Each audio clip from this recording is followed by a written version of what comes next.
સ્વચ્છ પોરબંદર નિર્મળ પોરબંદર અને સ્વચ્છ ગુજરાત નિર્મળ ગુજરાતની વાતો વારંવાર કરવામાં આવે છે, પરંતુ વાસ્તવમાં સફાઈ થતી હોય તેવું ઓછું જોવા મળતું હોય છે।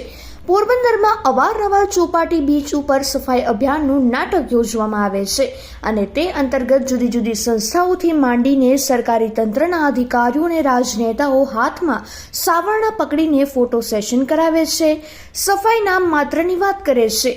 ત્યારે પોરબંદરના અસ્માવતી ઘાટ વિસ્તારમાં ચારે બાજુ મોટી માત્રામાં કચરો ઉડી રહ્યો છે અને ગંદકી ખદબદી રહી છે, માટે આ વિસ્તારમાં બીચ ઉપર મહાસફાઈ અભિયાન યોજવું જરૂરી બન્યું છે અને તેના માટે પોરબંદર નગરપાલિકા ઉપરાંત શહેરની સામાજિક સંસ્થાઓ પણ આગળ આવે તે ઇચ્છનીય છે।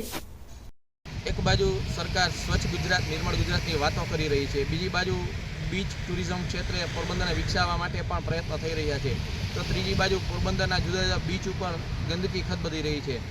પોરબંદરનો જે માછીમારી ઉદ્યોગ છે, જે સરકારને હુંડિયામણ કમાવી આપે છે, ત્યાં પાયાની સુવિધાઓ પણ ઉપલબ્ધ નથી, તો બીજી બાજુ દરિયા કિનારે મોટી માત્રામાં ગંદકી જોવા મળી રહી છે।